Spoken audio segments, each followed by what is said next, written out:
Listo, el tema que vamos a hablar de educación para la salud es normas de bioseguridad. Es el último tema que han incluido en el curso básico, o es uno de los temas que han incluido en este nuevo curso básico o el curso básico de esta gestión, que como objetivo vamos a tener que se tiene que conocer los antecedentes de las normas de bioseguridad, describir las características de bioseguridad, identificar los componentes de las normas de bioseguridad, relacionar las normas de bioseguridad con lo que es el COVID-19 y la asociación de la terminología relacionada a las normas de bioseguridad, ¿no? Entonces, ese es el tema que el día de hoy vamos a ver y vamos a repasar en este sentido. Entonces, vamos a ver los antecedentes. La historia durante todo este tiempo nos ha demostrado que los laboratorios se han constituido en un medio o en una fuente de infección, y esto ya es importante.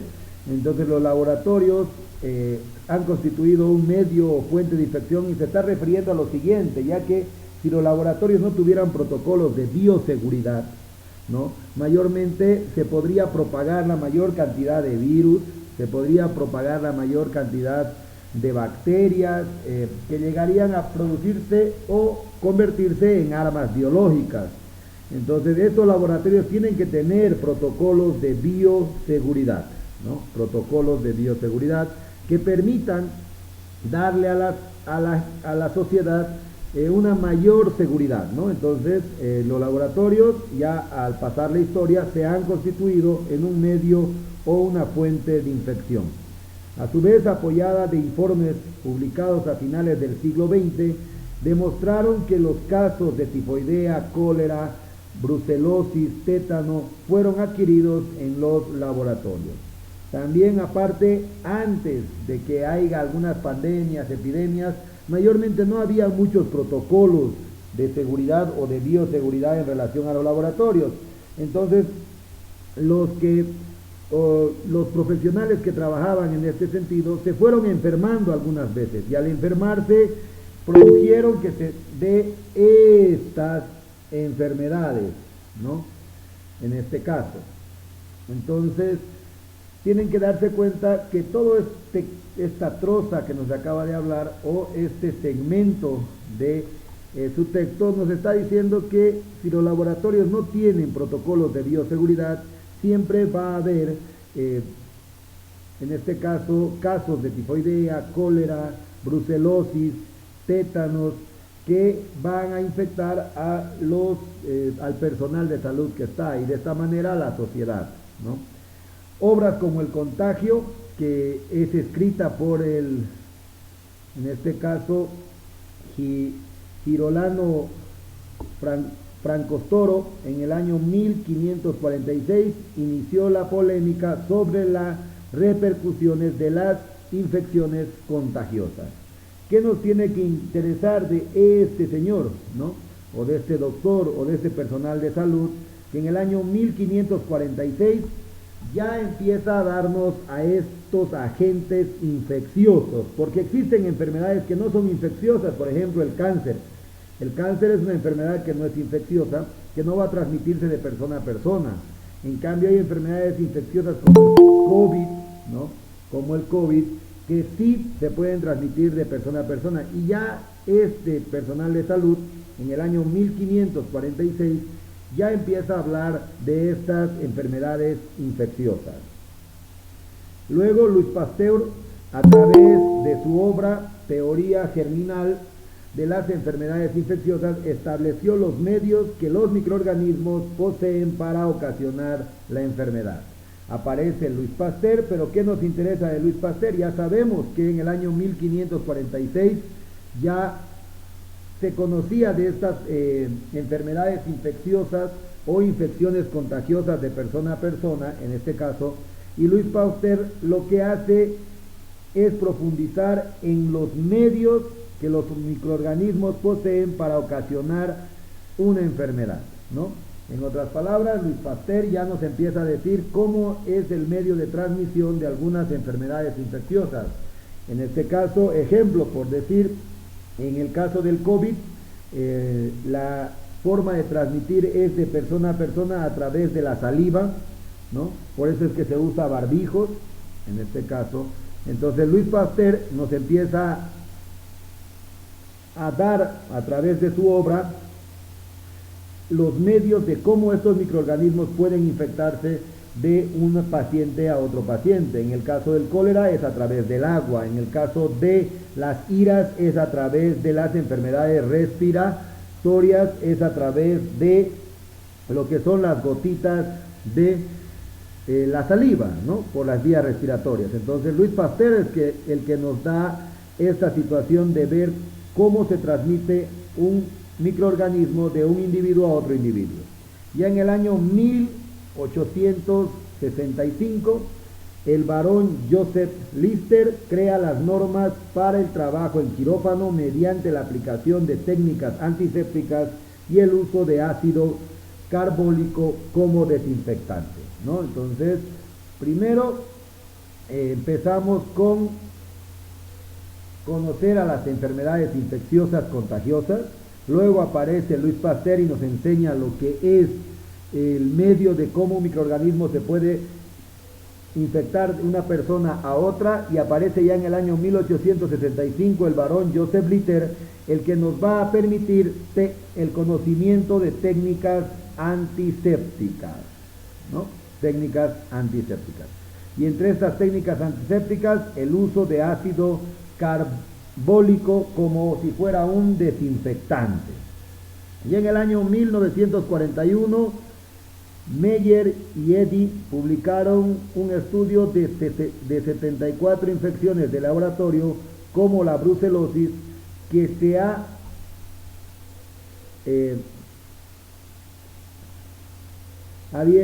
había producido en los Estados Unidos, ¿no?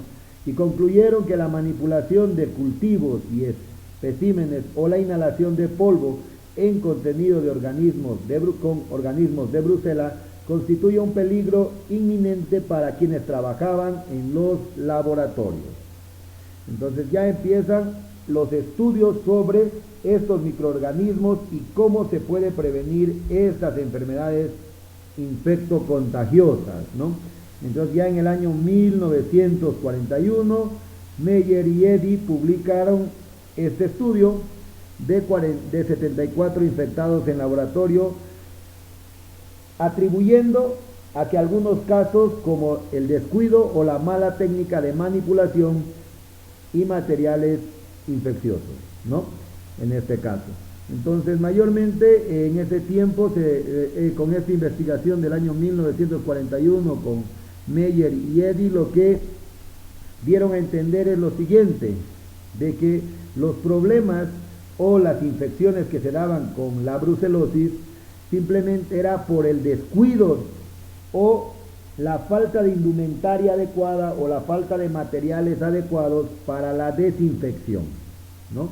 Entonces, Meyer y Eddy lo que nos dicen es que ese tiempo no habían técnicas adecuadas o materiales adecuados que nos permitan ver la desinfección o hacer la desinfección correcta de estos microorganismos infecciosos, ¿no? No tenían los métodos de bioseguridad. A mediados del siglo XX, en los Estados Unidos se introdujo recién las normas de bioseguridad para adecuada labor de laboratorio, ¿no? Entonces ya en el siglo XX en los Estados Unidos se introducen lo que son las normas de bioseguridad para cada laboratorio. En el año 1941 se realizó el primer estudio de casos de infecciones por prácticas laborales, ¿no? Fue el primer estudio que realizaron en este sentido, ¿no? Fue el primer estudio que han realizado. Ya en el año 1978, Pekín y Sulkin establecen que el 20% de los casos de estudios infectados estuvieron asociados a accidentes laborales y el otro 80% se atribuye a individuos que trabajaban en contacto directo con el agente en cuestión. ¿Qué es lo que nos está queriendo decir?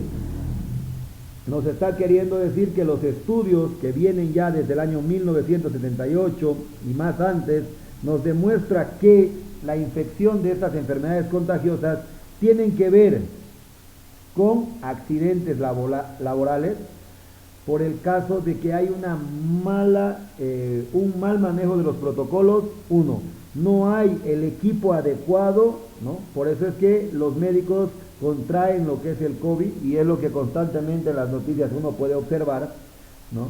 De que no hay la indumentaria adecuada para poder protegerse, tanto licenciadas de enfermería, enfermeras y médicos. Y miren, ya en el año 1978 ya se sabía que no se tenía la capacidad de tener materiales de bioseguridad para poder prevenir estas enfermedades contagiosas, ¿no? Esto en relación al 20%, ¿no? El 20% siempre se va a enfermar, en este caso, de accidentes laborales, ¿no? Lo que pasa ahora, ¿no? Una persona que llega al hospital con COVID va a infectar al personal de salud, quizás porque no haya los materiales adecuados, quizás porque no hay un uso adecuado de los protocolos. Y el otro 80%, ¿no?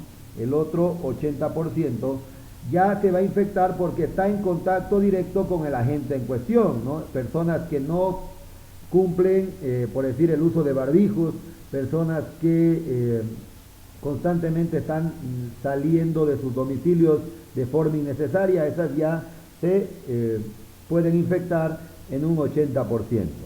Entonces miren, ya esto viene desde el año 1978 en Pique y Surquín, ¿no? Que son, supongo que deben ser ciudades, ¿no? Que han hecho este estudio, pero que ahora en la realidad actual sí se sigue aplicando, ¿no? Se sigue aplicando. El personal de salud siempre se va a infectar porque no tiene el material o porque hay accidentes laborales, y el otro 80% se va a infectar en relación a que no cuida su salud y está en contacto directo con el agente causal. Ya en la década de los 80 se concentra la atención en la seguridad del personal de salud por el brote de la tuberculosis y la aparición del síndrome de inmunodeficiencia adquirida. Entonces ya en los 80 recién empieza la situación de poder prevenir y poder aumentar la bioseguridad, por el hecho de que empieza a haber un brote de tuberculosis y empieza la aparición del SIDA, ¿no? Que es el síndrome de inmunodeficiencia adquirida. En otras palabras, recién en los 80, ¿no? Ya en los 80, en la década de los 80, ya empiezan a darle más énfasis a la seguridad del personal por la tuberculosis y el VIH-SIDA, tanto a nivel mundial.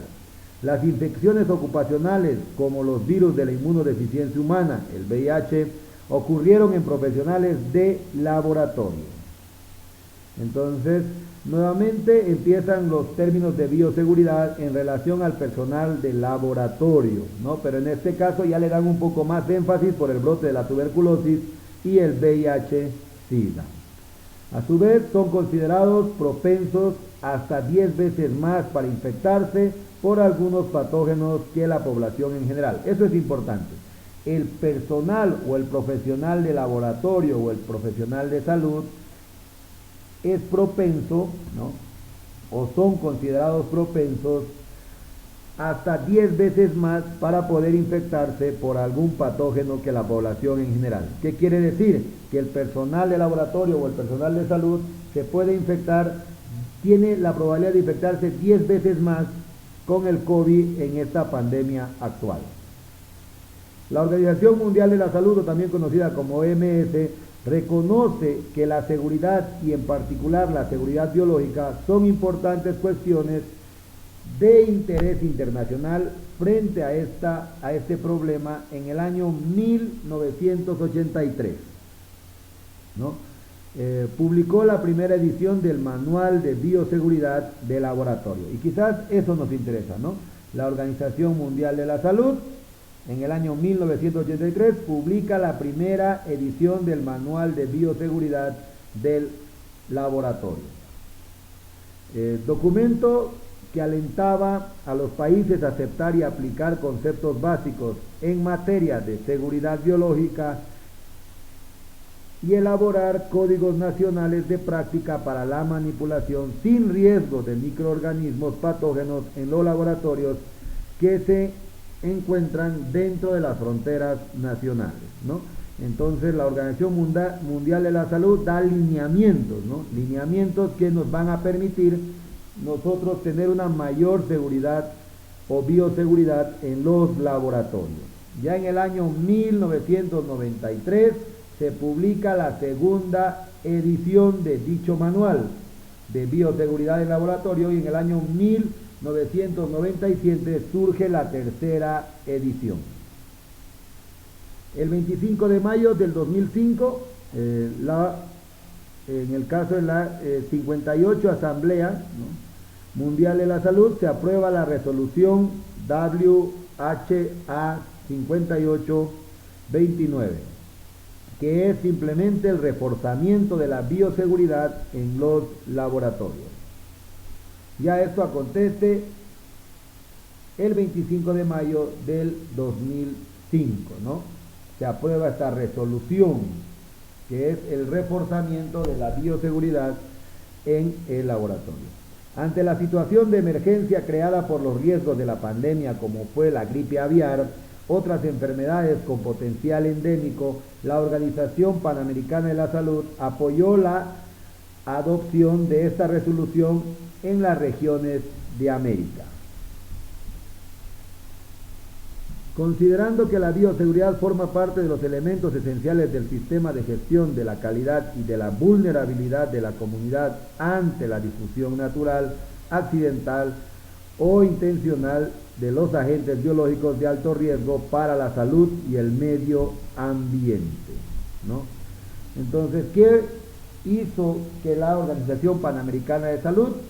La Organización Panamericana de Salud consideró que la bioseguridad era muy importante porque podían producirse enfermedades en relación a la difusión natural, una difusión accidental y una difusión de guerra biológica, ¿no?, que mayormente podían usar a estos patógenos para poder aniquilar a una gran mayoría de personas. Entonces, ya tanto la Organización Mundial de la Salud como la Organización Panamericana de la Salud, ¿no?, en este caso empieza a prevenir una difusión natural, ¿no?, una difusión accidental de cualquier enfermedad biológica y una intencionalidad de usar a un patógeno como si fuera un agente biológico.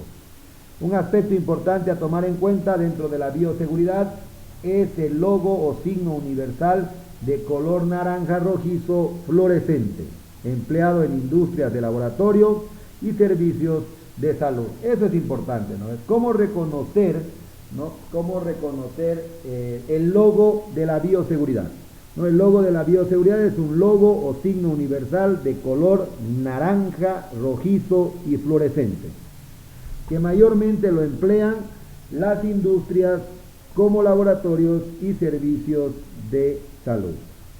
¿Cuál es el significado de este logo naranja, rojizo, fluorescente?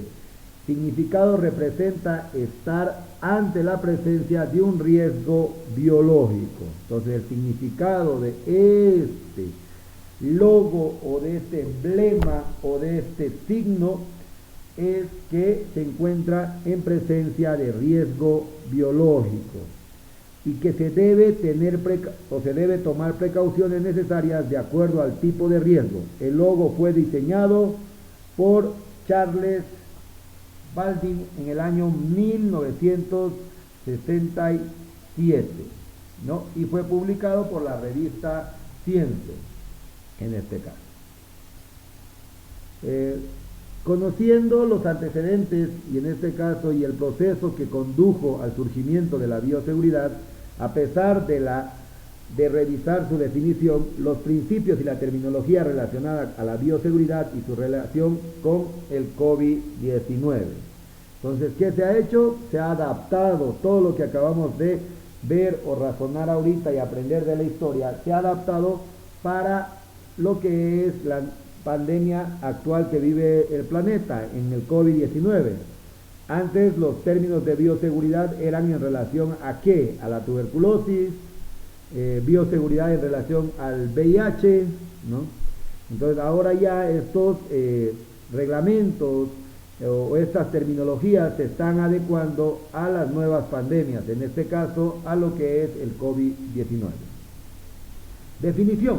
El origen del término bioseguridad surge del vocablo inglés biosecurity, el cual se interpreta en dos sentidos, que son vida y seguridad. Entonces, el término bioseguridad es vida y seguridad, que interactúan en el modo de seguridad y protección a la vida. Y otra manera de interpretar, que si se plantea, es más limitada y se comprueba en el sentido de seguridad y protección ante la exposición a agentes biológicos, ¿no? Entonces son los diferentes términos de bioseguridad, que en sí es vida y seguridad, que también se puede usar seguridad y protección ante la exposición de un agente biológico. La bioseguridad, en este caso, se define como el conjunto de medidas preventivas destinadas a mantener el control de factores de riesgos laborales procedentes de agentes biológicos, ya sean físicos, químicos, logrando la prevención de impactos nocivos, asegurando que el desarrollo o producto final de dicho procedimiento no atente contra la salud y la seguridad de trabajadores de salud, pacientes, visitantes y del medio ambiente, ¿no? Eso en relación a la bioseguridad. Pero ¿qué palabras nunca tienen que olvidarse? La bioseguridad tiene que ver o tiene que partir desde los trabajadores en salud. Entonces, miren lo que dice: la bioseguridad se define como el conjunto de medidas preventivas destinadas a mantener el control de factores de riesgos laborales, ¿no? Entonces, esta es la parte importante de la bioseguridad, ¿no? Entonces, la bioseguridad tiene que partir de mantener el control de los factores de riesgos laborales procedentes de agentes biológicos, ¿no? Pero de riesgos laborales, en los cuales, si el personal de salud tiene una adecuada bioseguridad, va a poder atender mejor al paciente, visitante y al medio ambiente. La bioseguridad es un componente vital del sistema de garantías de calidad. Debe constituirse en principios básicos encaminado a lograr actitudes y conductas que disminuyan el riesgo de los trabajadores de adquirir infecciones en el medio laboral. Y nuevamente nos vuelve a recalcar sobre la bioseguridad. La bioseguridad tiene que partir desde lo que es el personal de salud, ya sean los que trabajan en laboratorios, ya sean del personal de salud, desde los auxiliares, licenciadas y médicos, ¿no? Ahí podemos incluir nutricionistas, licenciados en fisioterapia y demás. Entonces, y aquí nuevamente, la bioseguridad se va a encargar de ¿qué?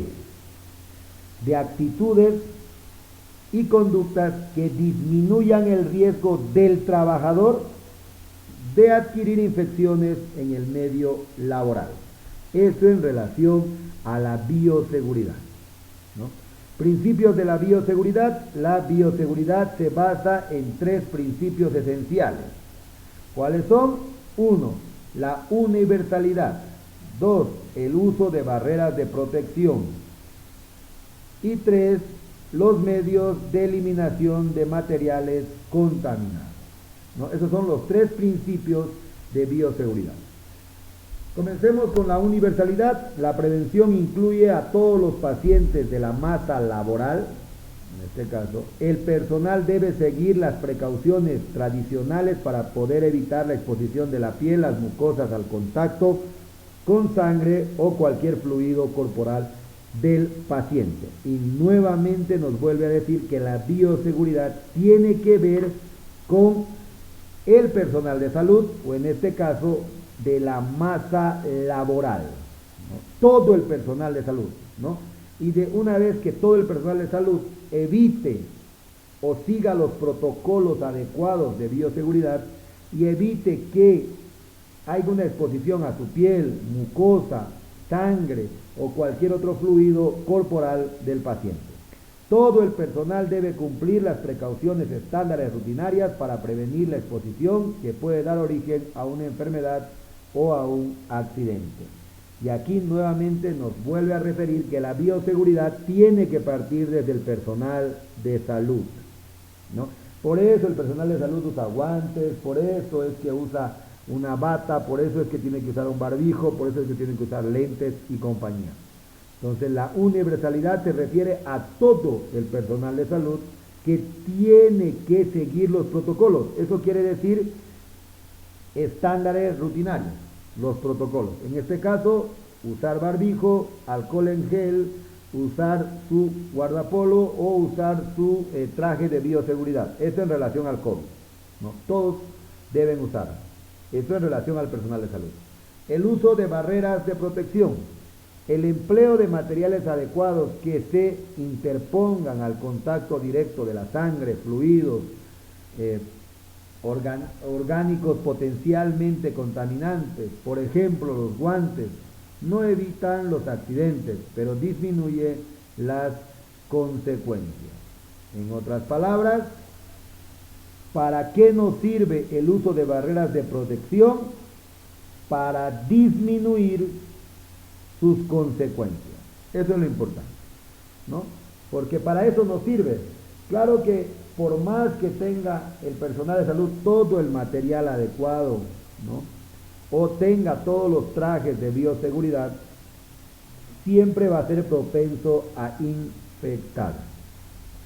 Pero con el tercer principio de la bioseguridad, con el segundo principio de la bioseguridad, que es el uso de barreras de protección, ¿no?, lo que va a hacer el personal de salud es disminuir sus consecuencias, ¿no?, disminuir que haya una infección. Y no solo el personal de salud, ¿no?, usar el barbijo, usar el alcohol en gel, lavarse las manos cada rato. También al personal que no es de salud, también le va a producir lo que es la disminución de sus consecuencias. A su vez, comprende el concepto de evitar la exposición directa a la sangre o a otros fluidos orgánicos potencialmente contaminantes mediante la utilización de material adecuado que se interponga al contacto de los mismos. Otras palabras claves de para qué sirve el uso de barreras de protección. Primero, evitar la exposición directa, ya sea a cualquier fluido. Segundo, de que este uso de barreras de protección como el barbijo y compañía se interpongan al contacto, ¿no?, de estos agentes patógenos. El tercer principio son medios de eliminación de los materiales, en este caso contaminados. El material utilizado en relación a la atención del paciente es depositado y eliminado sin riesgo en equipos a través de medios apropiados, ¿no? Lo sabemos, no hay dónde que explicar ahí. A su vez, comprende el conjunto de dispositivos y procedimientos adecuados a través de los cuales los materiales utilizados en atención de pacientes son depositados y eliminados sin riesgo. ¿Qué nos interesa? Los medios de eliminación tienen que ser sin riesgo, ¿no?, en equipos apropiados, ¿no?, contenedores apropiados, para que así no pueda haber una infección o una transmisión por accidente. Y aquí podemos ver, tenemos la universalidad, los tres principios, ¿no?, los tres principios de la bioseguridad, que vamos a tener a la universalidad, que todos tienen que protegerse, todos en general, desde el personal de salud hasta los pacientes. Luego tenemos al segundo principio, que es el uso de barreras de protección, que tiene que ver con la indumentaria que usa, que también tiene que ver con disminuir, ¿no?, las complicaciones o disminuir la infección. Dos, nos permite que haya una barrera entre el agente infeccioso y la persona, y los medios de eliminación de los materiales de contaminación, ¿no? Que tienen que ser medios adecuados, que no permitan que haya un accidente, ¿no? Un accidente, en este caso. Este conjunto de principios requieren 3 elementos básicos para su cumplimiento. 1. El seguimiento de las adecuadas técnicas y procedimientos o normas de trabajo, ¿no?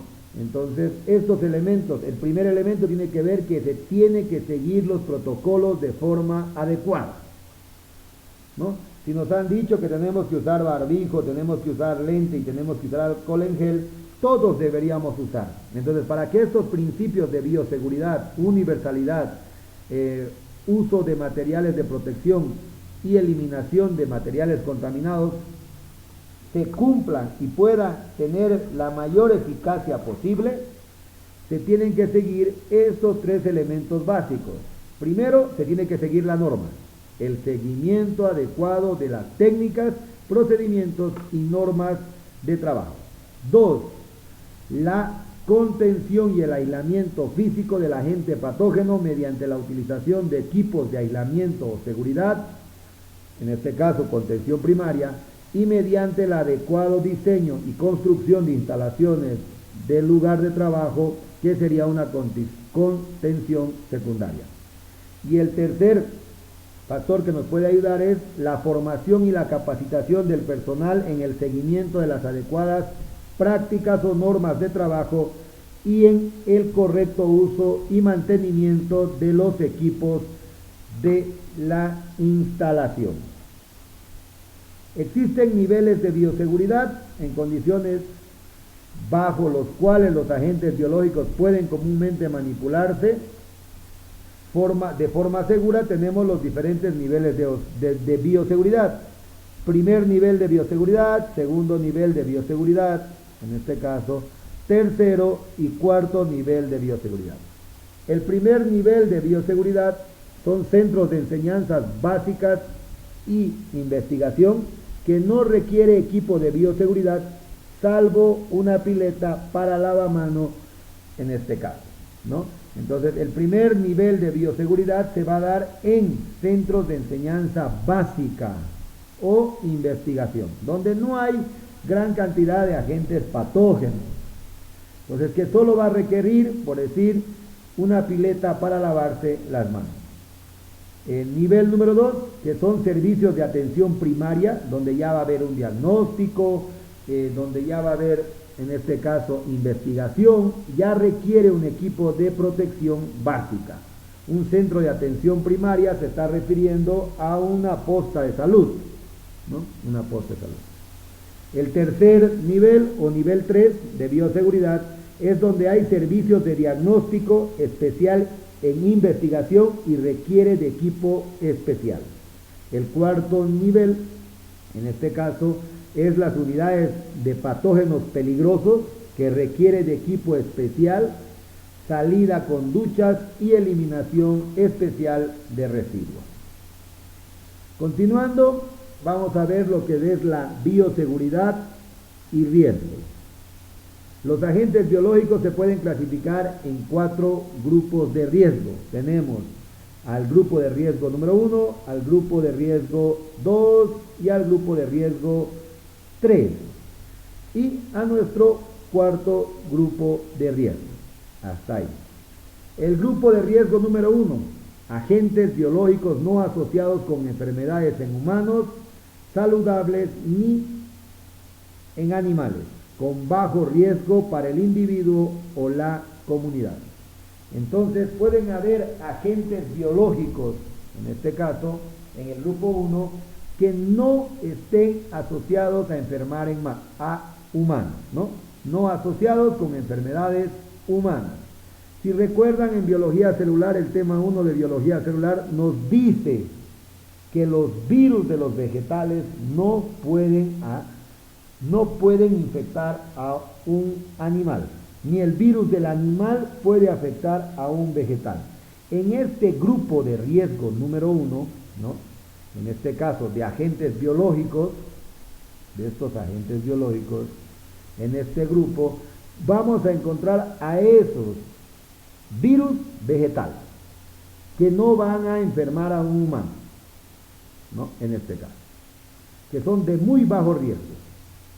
El grupo de riesgo número 2, agentes con posibles enfermedades humanas raramente seriales, ¿no? Entonces, en el grupo 2 se encuentran agentes posibles que van a producir enfermedad humana, pero raramente seriada. O sea, que puede haber la posibilidad teórica de que pueda producir este agente una enfermedad en el humano, teóricamente, pero todavía no se ha comprobado, ¿no? Entonces, ahí entran los agentes biológicos de riesgo de tipo 2.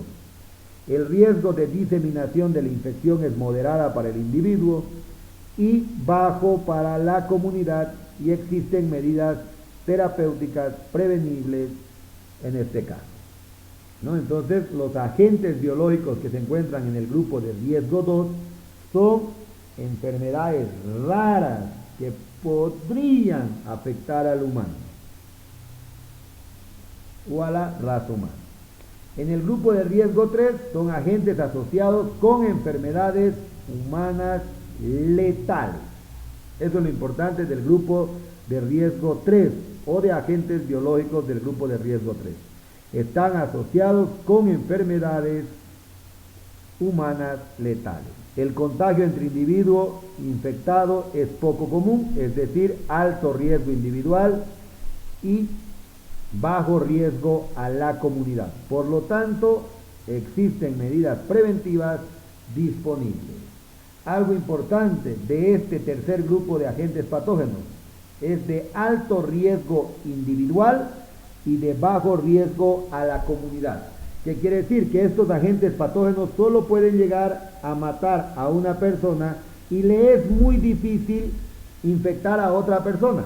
Entonces, hay agentes patógenos, ¿no?, que mayormente se concentran en una persona y solo les va a ser muy difícil infectar a otra. A este tipo de agentes biológicos que solo afectan a una persona y no pueden diseminarse a otra, se les encasilla en el grupo de riesgo 3. Es por eso que este tipo de enfermedades son letales para la raza humana, o para el hombre si quieren así, pero es de bajo riesgo para la comunidad. O sea, no puede ser transmitida, ¿no? Y en el cuarto grupo de riesgo son agentes causantes de enfermedades serias, en este caso, ¿no? El contagio entre individuos es factible, por consiguiente no hay medidas terapéuticas disponibles y existe un alto riesgo individual y colectivo. Entonces, en este grupo hay agentes patógenos, ¿no?, en el cual van a producir un alto riesgo individual y colectivo. En este caso, el COVID, ¿no?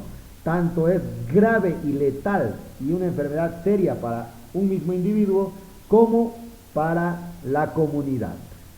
Estos agentes patógenos son del grupo de riesgo número 4. Entonces, el COVID es de riesgo número 4, ¿no? La relación en los grupos de riesgo con los niveles de bioseguridad determina la técnica de bioseguridad en aplicar y el equipo de bioseguridad a utilizar. Recordar que hace rato hemos visto los niveles de bioseguridad, que también son 4, y ahora estamos viendo los riesgos de agentes biológicos, que también son 4. Relacionados los grupos de agentes biológicos de riesgo con los niveles de bioseguridad, va a permitirnos saber qué técnica de seguridad y qué equipo de bioseguridad se debe utilizar, ¿no? Entonces, el COVID está encasillado en un grupo de riesgo 4, en este caso, y el COVID debería tener un nivel de bioseguridad también 4, ¿no?, en este caso.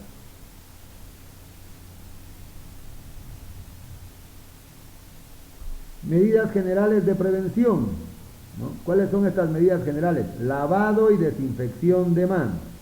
El lavado de las manos de manera frecuente es la técnica más eficiente de desinfección de las personas, puesto que las manos son las primeras partes que van a contagiarse porque tocan directamente a las diferentes superficies, en este caso.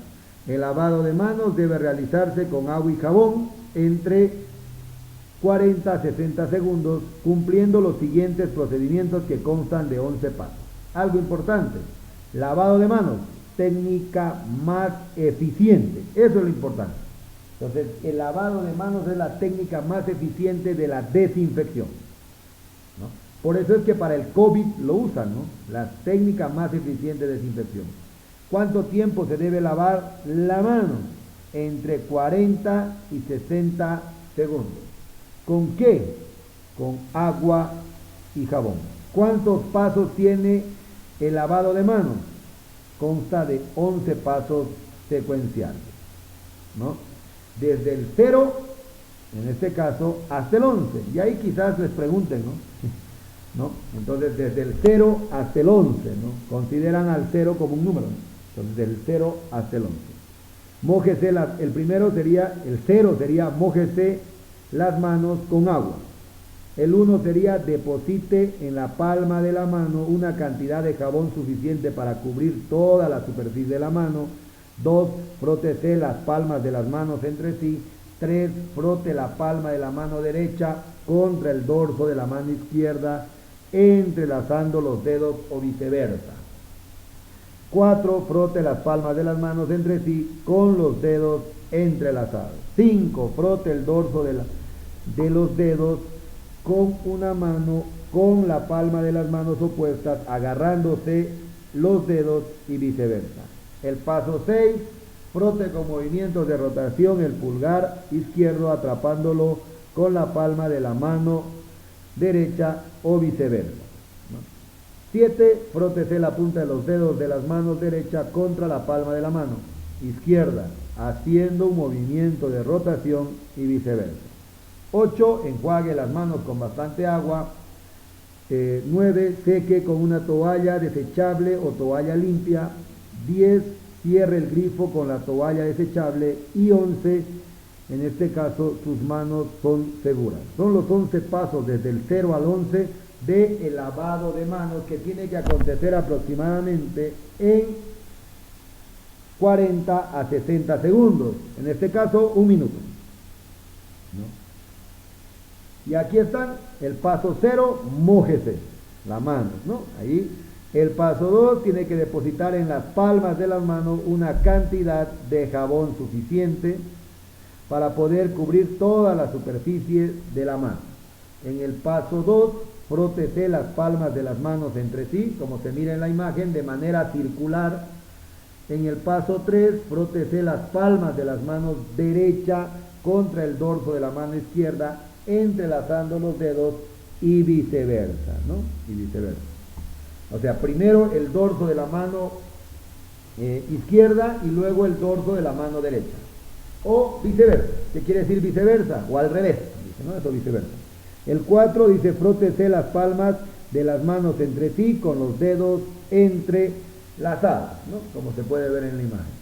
En el paso 5, frótese los dorsos de los dedos de una mano con la palma de la otra mano opuesta, agarrándose los dedos. En el paso 6, frótese con un movimiento de rotación, en este caso el pulgar izquierdo, como se puede ver en la imagen, agarrándolo con la palma de la mano derecha, o viceversa, o primero comenzar con el dedo izquierdo o con el dedo derecho, ¿no? Es irrelevante. 7, frótese con la punta de los dedos en forma circular en la mano derecha contra la palma de la mano izquierda, haciendo un movimiento de rotación y viceversa, como se mira en la imagen. 8, enjuague las manos con el agua, ¿no? Ahí está, con abundante agua.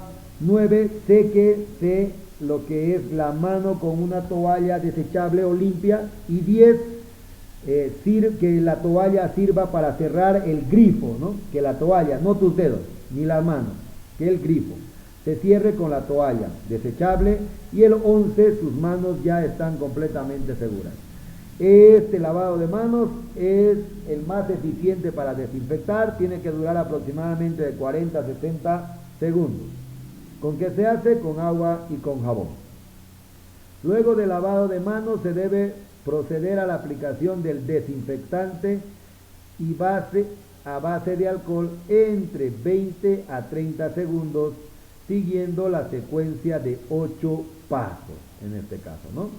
Entonces 20 segundos, ya aquí cuando ya se usa lo que es el alcohol en gel, el primer paso tiene 2, que es deposite en la palma de la mano una dosis del producto suficiente para cubrir toda la superficie a tratar, pero este ya es el alcohol en gel, o en este caso lo que manejan el alcohol al 70%, ¿no? Que miren, se está depositando, ¿no? En este caso en la palma de la mano. Luego el segundo paso es frótese la palma de las manos entre sí, ¿no? De forma circular, este signo significa de forma circular. En el tercer paso lo mismo, frótese el dorso de la mano con la palma de la otra mano, entrelazando los dedos y luego viceversa. El paso 4, frótese las palmas de las manos entre sí con los dedos entrelazados como se mira en la imagen. Y en el paso 5, frótese el dorso de los dedos con las palmas de las manos opuestas con los dedos juntos, ¿no? En el paso 6, se frota con un movimiento de rotación el pulgar de una mano atrapándolo con la palma opuesta o viceversa, ¿no? Al dedo pulgar. En este caso de forma circular, ¿no? Como ya les he dicho, este es un signo de forma circular. Y esto estamos hablando cuando ya se va a aplicar lo que es el desinfectante, que puede ser el alcohol en gel o el alcohol al 70%. El paso 7, frote con un movimiento de rotación hacia atrás y hacia adelante los dedos juntos contra la palma opuesta, ¿no? En el paso 7 se trata de limpiar, aunque no crean este paso 7, lo que queda en las uñas. Por eso es que se hace que se roten, ¿no? Los dedos o los pulpejos de los dedos en la palma opuesta en sentido circular, lo que se podría haber quedado en las uñas. En el paso 8, las palmas ya son seguras, ¿no? Recordarles que esto del alcohol o del desinfectante dura de 20 a 30 segundos. El lavado de manos de 40 a 60 segundos, ¿no? Uso de barreras de protección, en este caso son elementos que protegen al auxiliador de la transmisión de las infecciones. Se clasifican estos usos de barreras de protección en dos grandes grupos. Uno es la inmunización activa a través de la aplicación de vacunas contra la antitetánica y antihepatitis B. Y dos, el uso de barreras físicas. Entonces el uso de barreras de protección tiene que ver con la inmunización activa y el uso de barreras físicas. Dentro de las barreras físicas están los guantes, que sirven para disminuir la transmisión de gérmenes del paciente a las manos del personal de salud. Recuerden que estos términos de bioseguridad es aplicado al personal de salud. Es en el personal de salud que tiene que efectuarse de manera correcta, ¿no? Por eso es que vamos a ver en el transcurso del tema, y este tipo de bioseguridad se aplica al personal de salud, ¿no? En su gran mayoría. Claro que las personas que no son del personal de salud también deberían realizarlas. Por eso las campañas de prevención, en este caso. El uso de guantes no es sustitutivo del lavado de manos. Esto es importante, ¿no? No por el hecho de usar guantes no se van a lavar la mano. Lo importante del lavado de manos es que es la parte más importante de la desinfección en este caso, ¿no?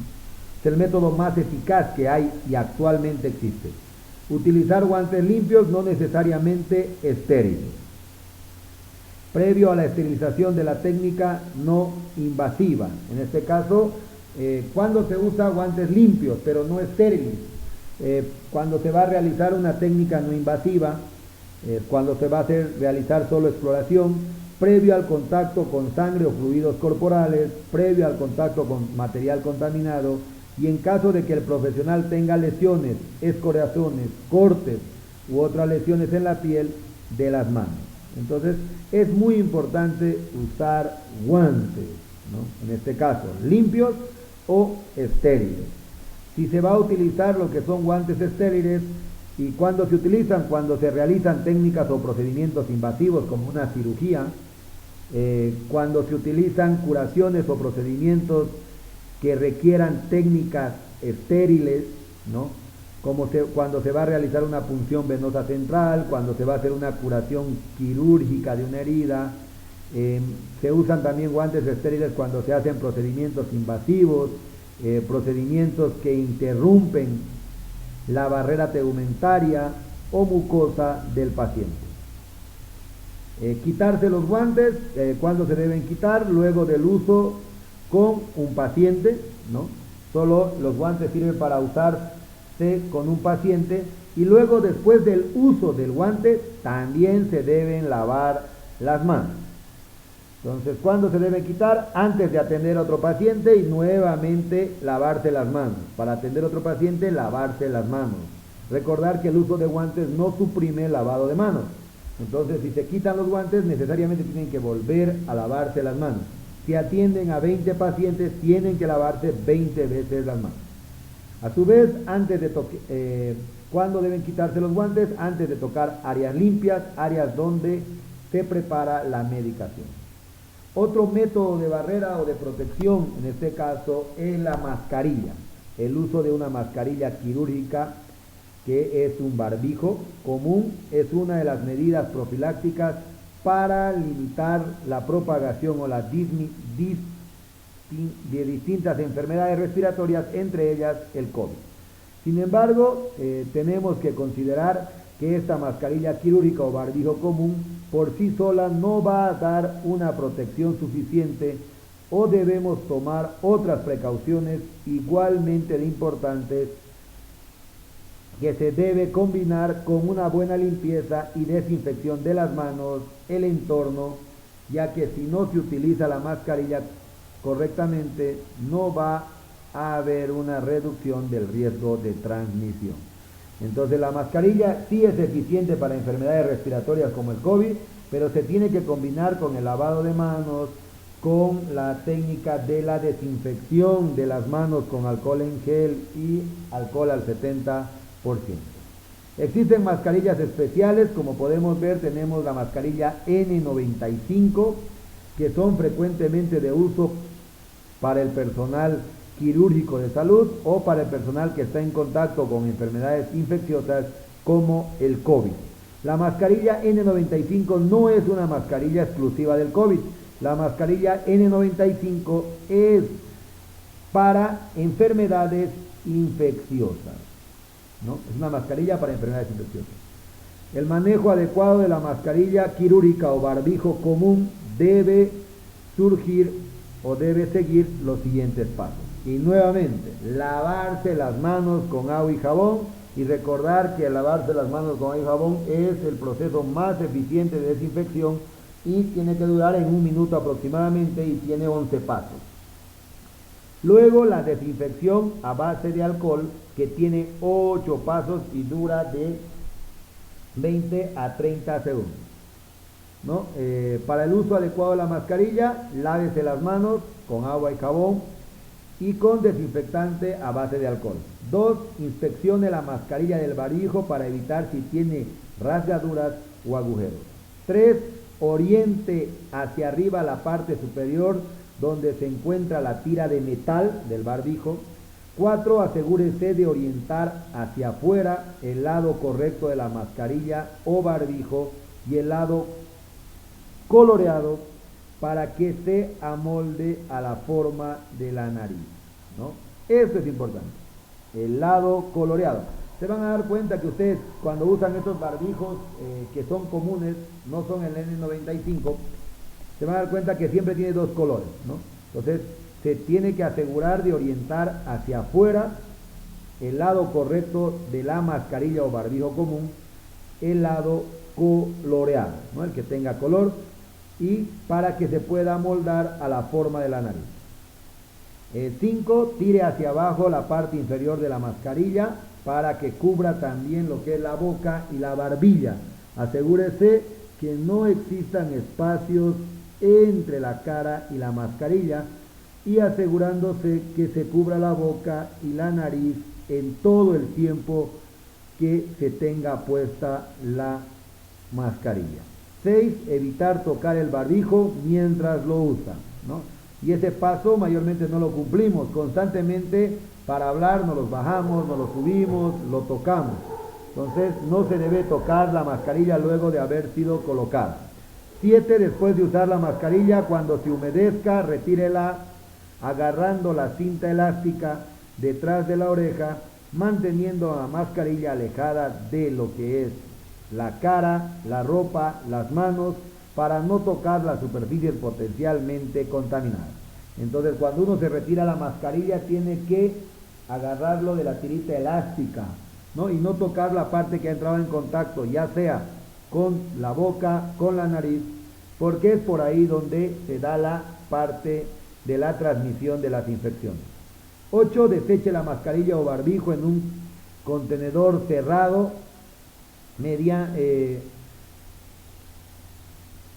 inmediatamente después de su uso, ¿no? Cosa que no se hace, ¿no? Los barbijos, van a ver en la calle, están botados a diestra y siniestra, ¿no? Cosa que no debería hacer. 9. Nuevamente lávese las manos después de tocar la mascarilla usando un desinfectante a base de alcohol, o si está visiblemente sucia, lávese con agua y jabón.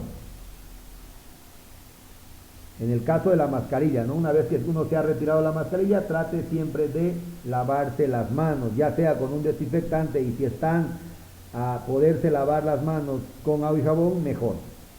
10. Cambiar diariamente la mascarilla, o si se humedece, no debe reutilizarse esta mascarilla, ¿no?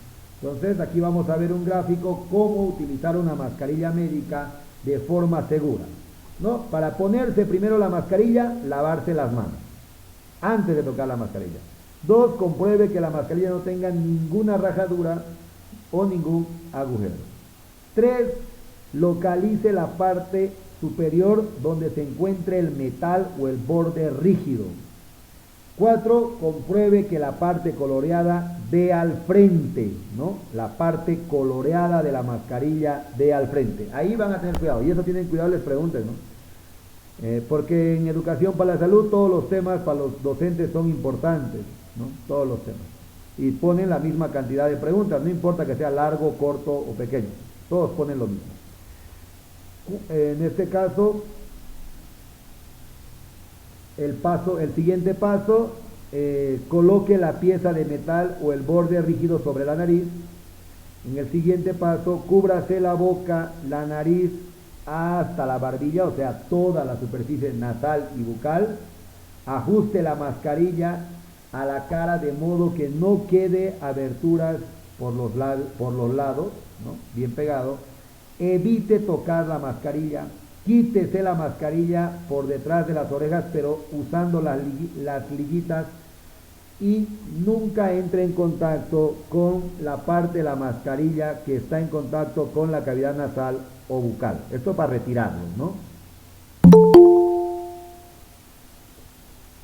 ¿Qué se tiene que hacer luego? Deseche la mascarilla inmediatamente tras su uso, ¿no? Preferentemente en un cubo de basura cerrado o en una bolsa cerrada, ¿no? No botarlo a las calles. Y el último paso, lávese las manos después de desechar dicha mascarilla. Si hablamos de la bata o mandil, ¿no? La bata de mandil lo usa el personal médico, que actúa como barreras, sobre todo cuando se va a entrar en contacto con pacientes potencialmente contaminantes. Su uso solo es recomendable en áreas de trabajo y no en áreas de descanso o alimentación. Esto mayormente, casi la gran mayoría de los personales de salud son criticados, y por eso quizás les pueden preguntar en el tema de bioseguridad, ¿no? Quizás. ¿Por qué razón? Porque no es recomendable salir con el guardapolvo a tomar un café, como se puede observar a varios médicos o a varios estudiantes de medicina, o salir con su pijama, ¿no?, de cirugía y subirse al trufi.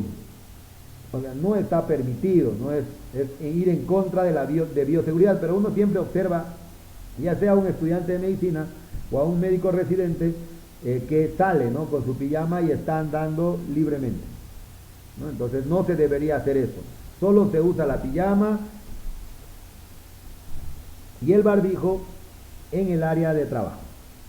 D. Gorro y botas.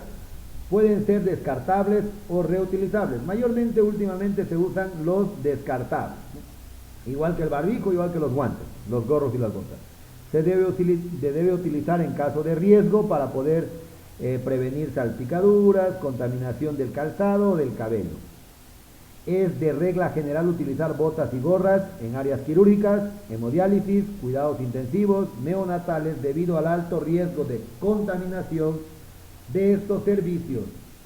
Se debe también lo que es colocar antes del lavado de manos por ser elementos no estériles. Y esto quizás es lo importante de gorras y botas. Antes del lavado de manos. Entonces primero te colocas el gorro, luego te colocas las botas y por último te lavas las manos. Y luego puedes calzar un guante, ya sea estéril o no estéril, ¿no?, en este caso. Entonces, ojo con eso, ¿no? No estaría mal si ustedes se lavan las manos y recién se colocan las gorras. Es al revés.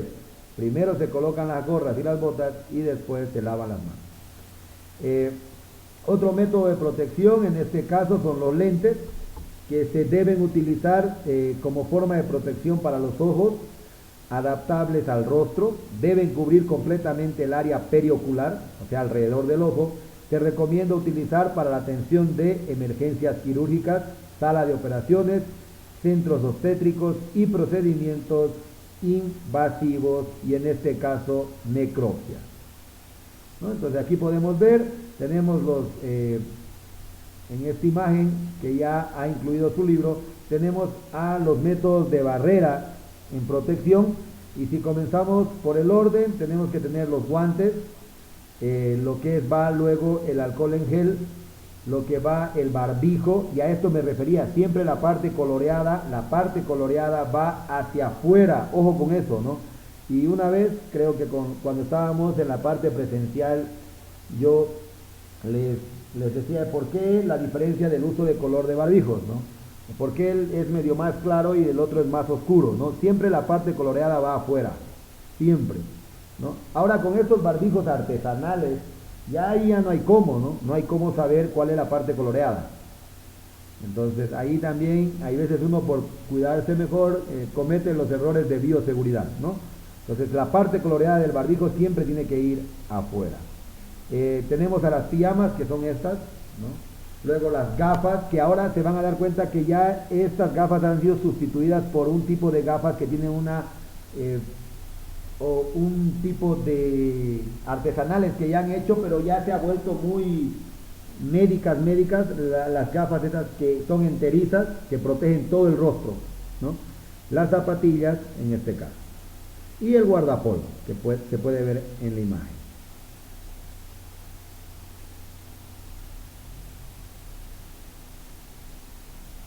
Ahora vamos a ver lo que son la disposición de los residuos, o qué tienen que ver los residuos. Clasificación de los residuos, en este caso. Tenemos residuos infecciosos de clase A, que comprenden residuos como la sangre, hemoderivados, se está refiriendo, por decir, toallitas higiénicas, si quieren, ¿no?, que tengan fluido de sangre, hemoderivados, fluidos corporales, residuos quirúrgicos, anatopatológicos, o sea, segmentos de piel, si quieren, o retiro de material que tenga que ver con piel o un pedazo de órgano, en este caso, ¿no? A eso se refiere a anatopatológicos. Cortopunzantes, cadáveres, en este tipo de residuos de tipo A se encuentran estos, y partes de animales contaminados, residuos de asistencia a pacientes en aislamiento. Residuos especiales de clase B.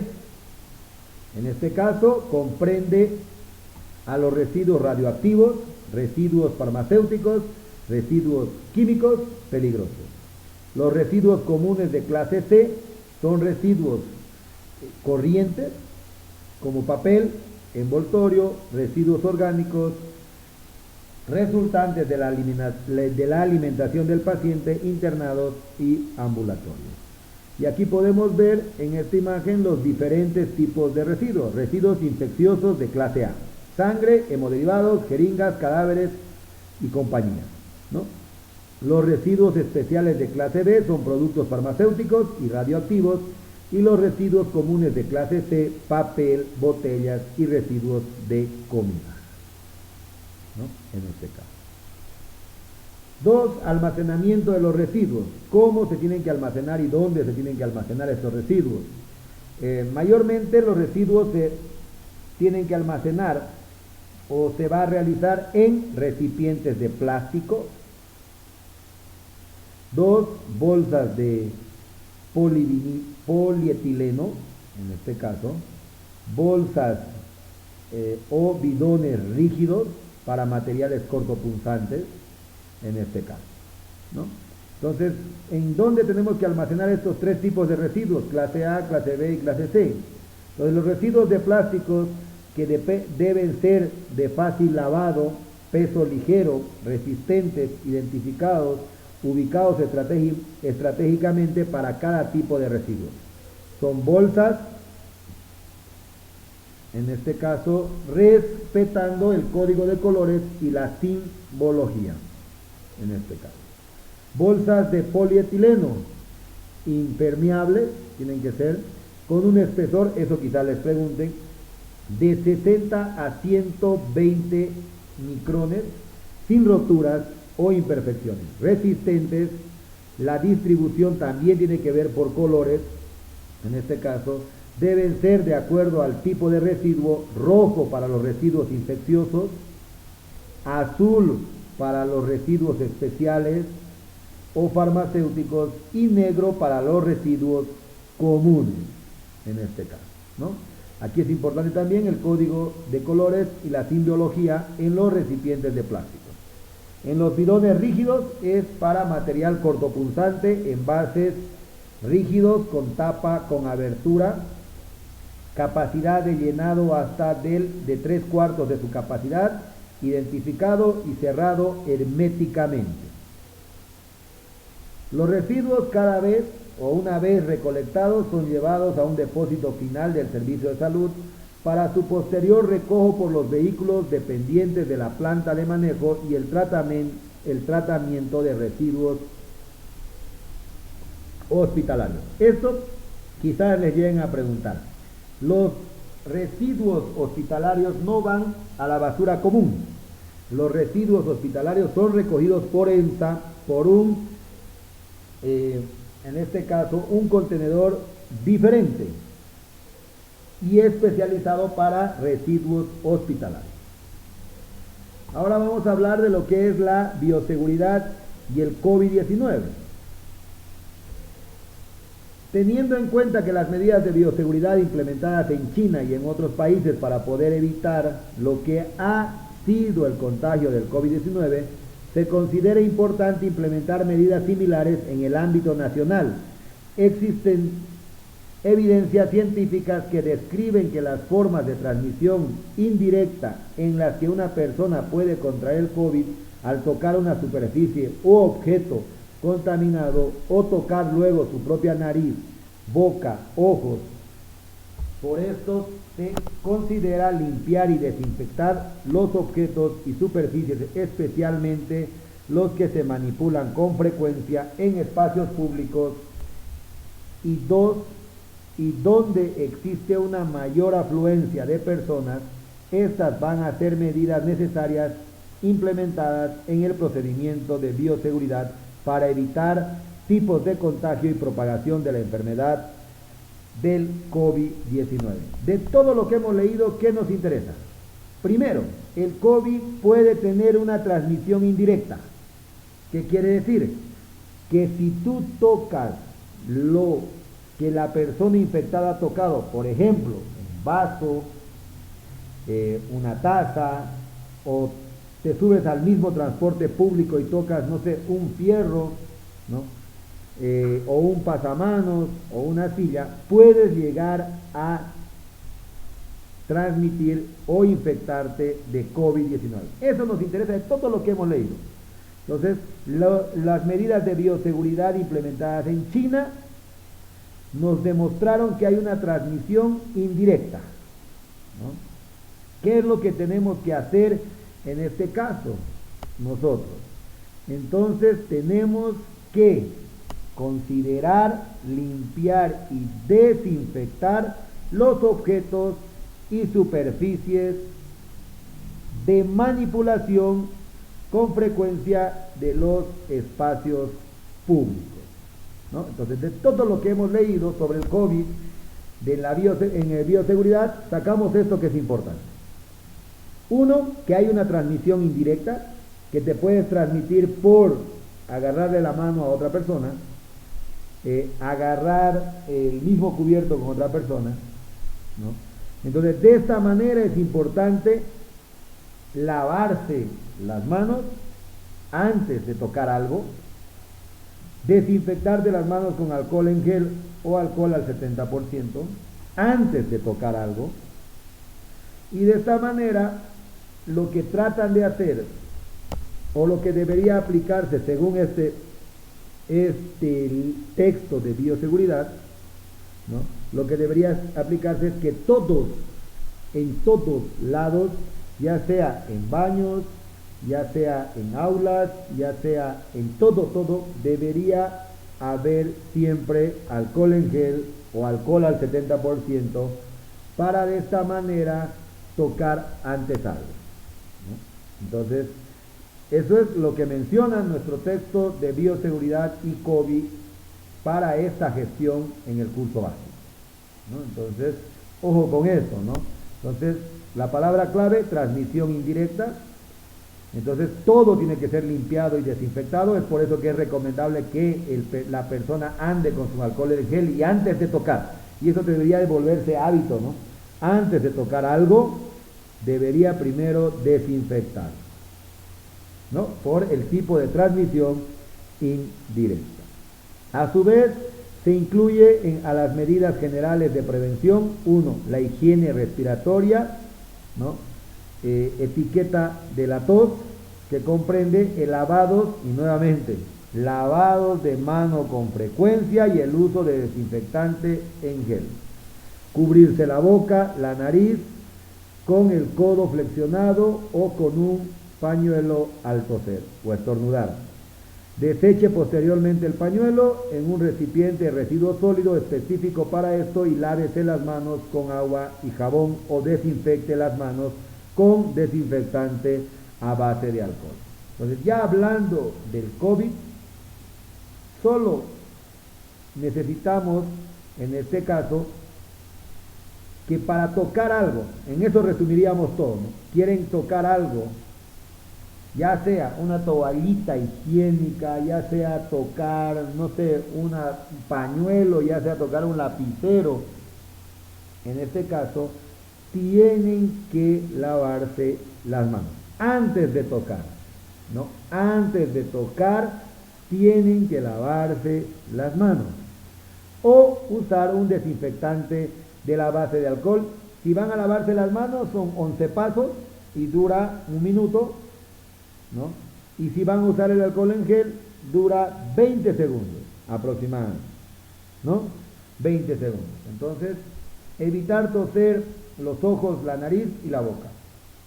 Otro procedimiento que tenga que ver con el COVID tiene que ver con el distanciamiento social, una forma de prevenir la transmisión entre personas, ya que el contacto cercano incrementa el riesgo de contacto de este virus a través de las gotitas.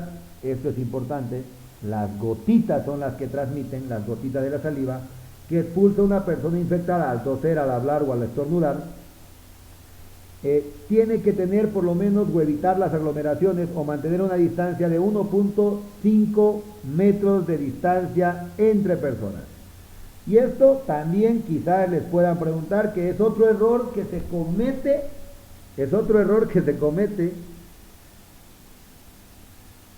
en relación a el distanciamiento, ¿no? ¿Por qué les digo otro error? Porque la anterior vez estaba yo viendo en la cancha, en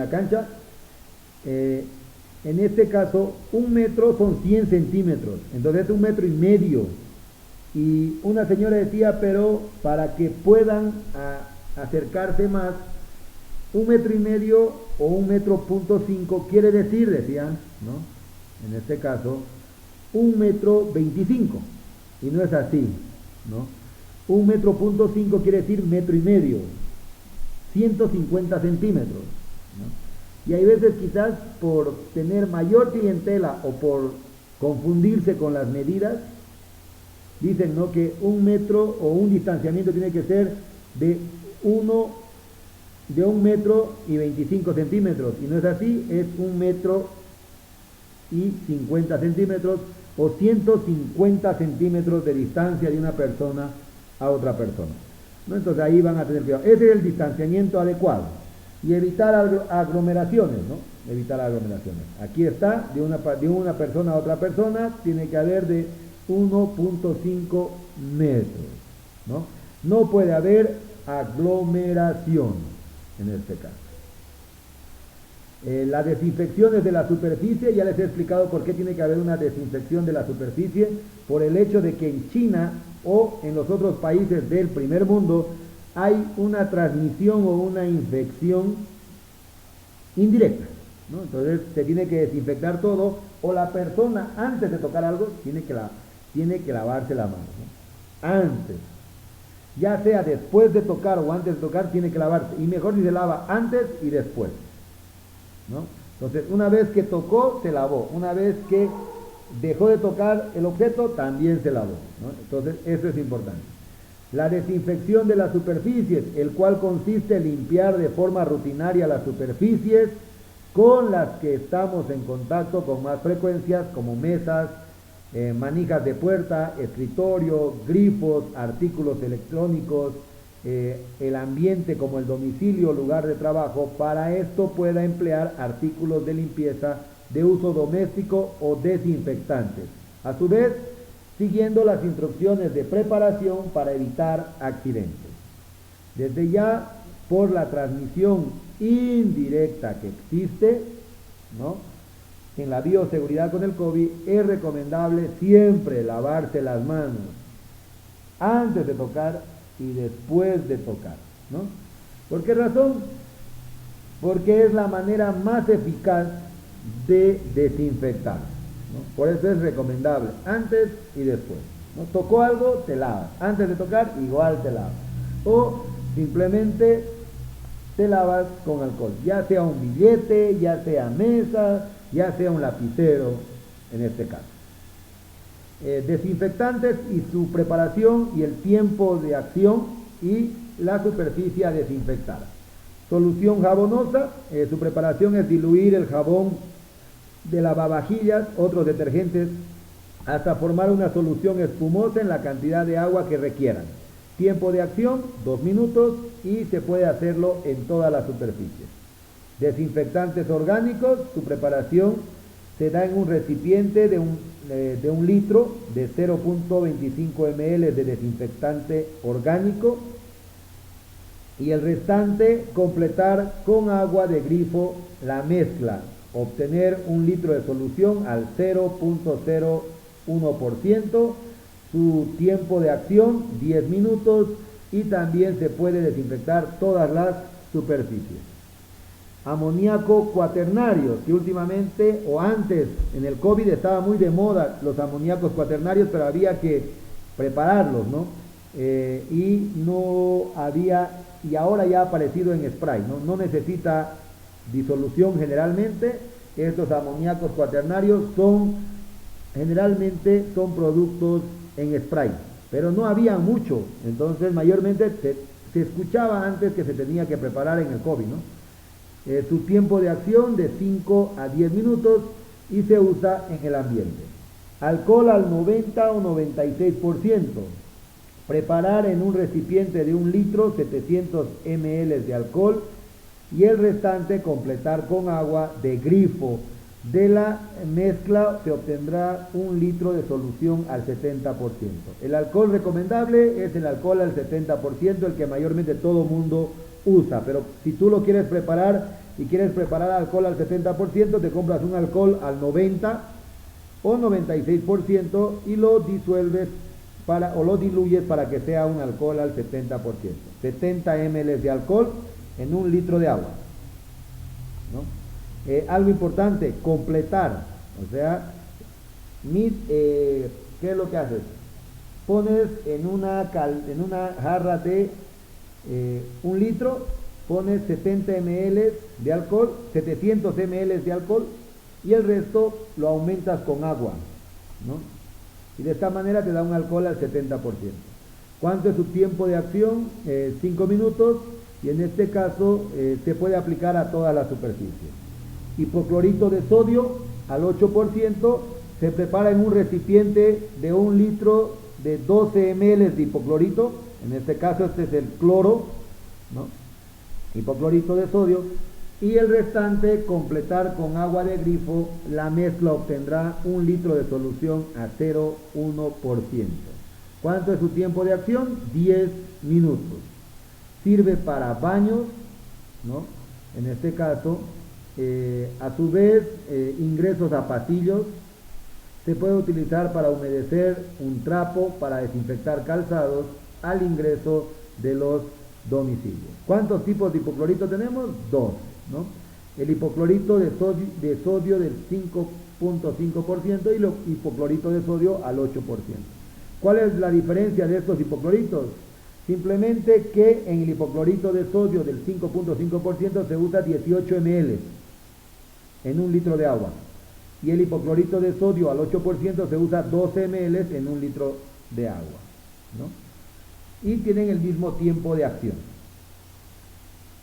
Terminología, ¿no? En este caso, la terminología, tenemos a los aerosoles, que son sistemas de partículas sólidas o líquidas muy finas dispersas en un gas, humo, niebla y o aire. Agentes antibacterianos, es un agente de actividad que inactiva o impide la multiplicación de las bacterias, ¿no? Tú mismo lo dices, antibacteriano. Antimicótico, es un agente que inactiva e impide la multiplicación de los hongos. Antimicótico,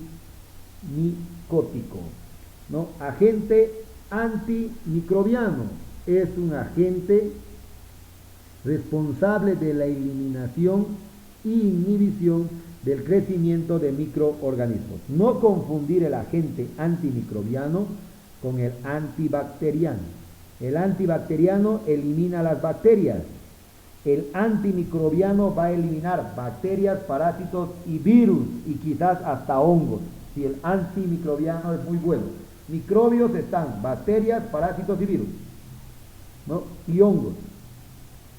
Agente antiviral es un agente que inactiva o previene la replicación viral. 6. Agentes biológicos, es cualquier microorganismo con inclusión de los genéticamente modificados. 7. Agentes biológicos infecciosos, es cualquier microorganismo, virus, bacterias, hongos o parásitos capaz de causar infecciones o alergias tóxicas, enfermedades o muertes del ser humano. A su vez, animales y plantas con inclusión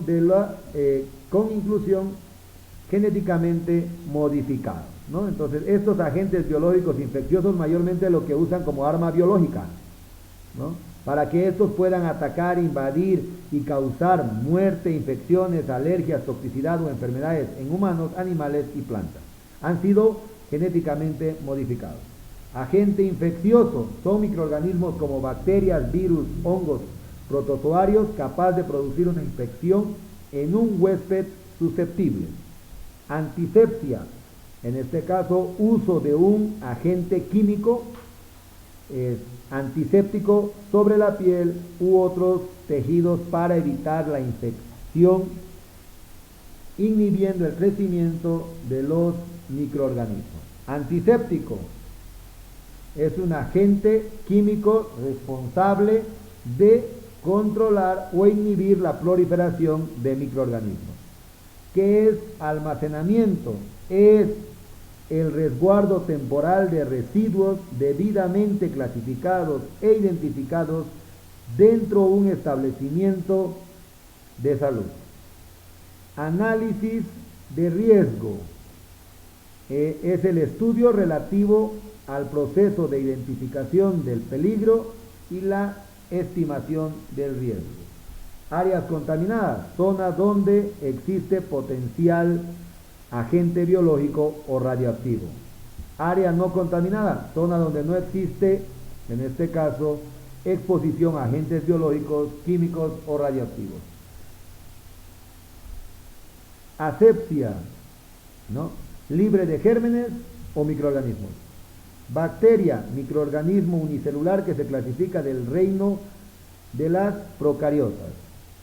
Bacteremia indica la presencia transitoria de bacterias en la sangre sin signos generales en el curso de una infección localizada. Y bacteriostático, detención del desarrollo de las bacterias y agentes que tienen esta acción. Bolsas plásticas de bioseguridad, aquí vamos a encontrar que es una bolsa plástica con el logotipo de bioseguridad, con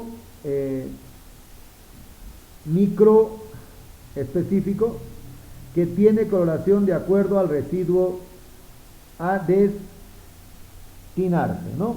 Y aquí vamos a ver un montón de terminología, ¿no? De terminología médica, en la cual mayormente no han hecho muchas preguntas, ¿no? Y esta terminología médica no es que sea nueva, le pertenece a el tema que le pertenecía antiguamente al tema de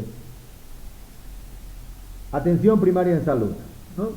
Entonces, son términos que nos van a permitir poder comprender algunas patologías y algunos términos médicos, ¿no? Recordar que los términos médicos o la terminología médica nos permite comunicarnos con una persona o un personal de salud, ¿no?